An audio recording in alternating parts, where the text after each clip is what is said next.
All right, so in the style of Van Gogh, we're going to be making a starry night spooky scene. So I'm using oil pastels, and some of you may have used these before, but these are like basically oil paint compressed into a stick.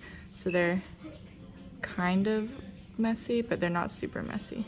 So don't put them on your hands like I did, obviously, but I'm gonna use warm colors to do the sky, the stars, and the background up top, basically. So I'm gonna start with my crescent moon shape, and you wanna make sure that you're pressing hard enough to fill in all of the space, because we're gonna be doing something a little bit different with this when we're finished with this part.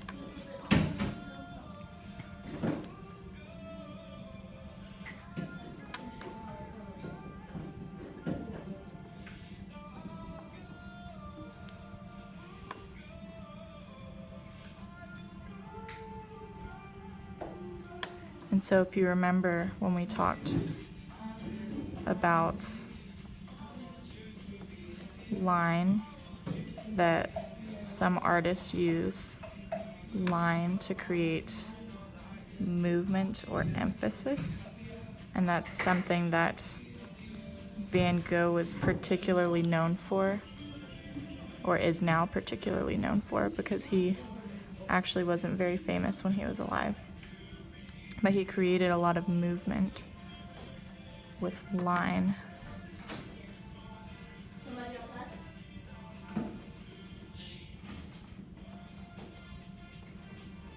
And so I'm not going to fill this up all the way, but I want to have a good amount of these dashed lines around my stars. I'm going to use both of them. I'm going to use both of them.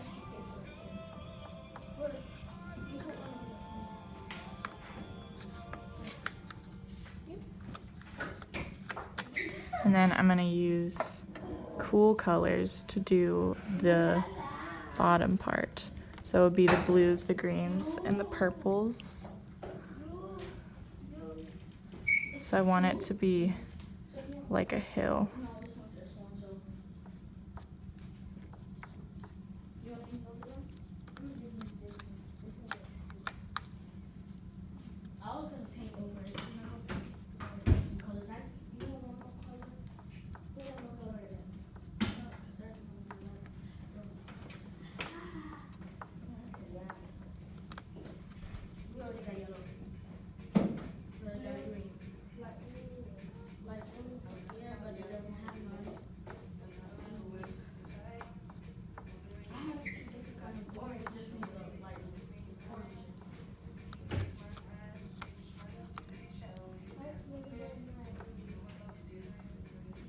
And then my last step is I'm going to take a black one.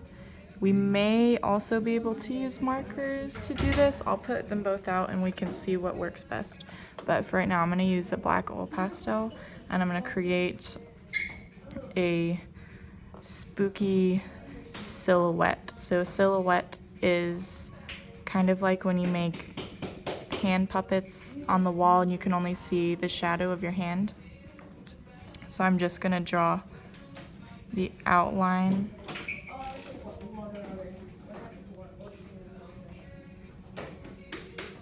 of a house and make it kind of spooky.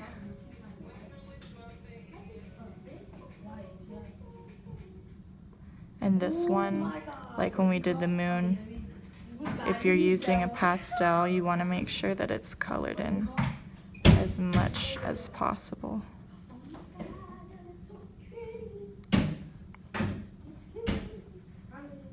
You got your paintbrush? Yours right here.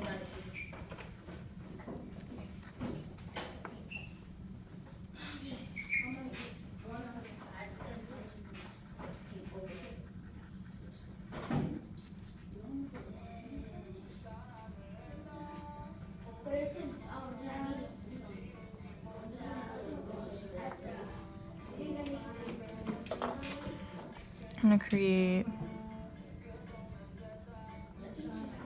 a little fence.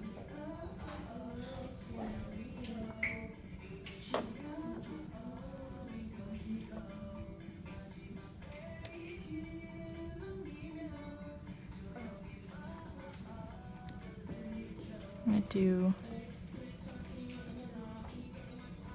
a spooky tree.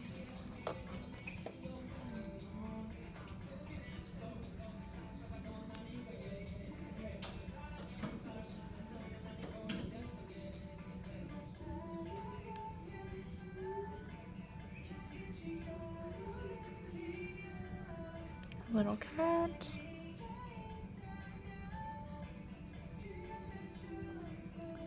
And so you don't want to do too much stuff with the dark, but just a couple of things to make it interesting. And then I'm gonna take, yours is gonna look different than this, but I'm still letting the marker soak. This is what I do with our old markers. I showed y'all at the beginning of the year when we did the shaving cream thing, is to make watercolors with the dead markers. So these are some of the markers we've been using this year. And I'm gonna take my blue, my paintbrush, and paint in the sky, and you can see that it lets the color that we already put on there kind of shine through. And if you see this little bit on here, that'll actually just wipe off because it creates a resist with the color, because water, which is the watercolor paint and the oil from the oil pastels, do not mix. So I'm just gonna go along my ground line right here.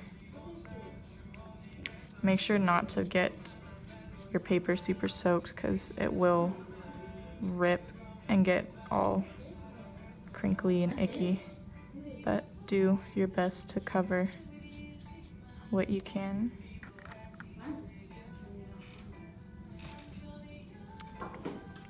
And then so that creates like a really cool textured look. And then I'm gonna do the same thing with my green colors on the bottom when I do the grass.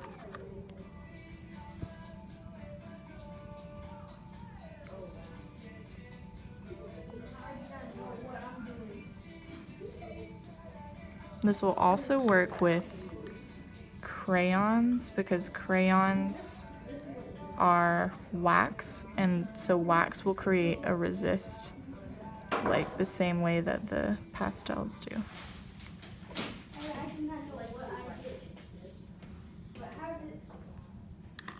A really cool thing that you could try if you have any of these materials at home is to do a white crayon and then paint over it, because it just looks like it has negative space, which is pretty cool. And so this is my finished scene, my finished product, lightly inspired by Van Gogh with our moving lines, my silhouette house, and my silhouette cat and my tree.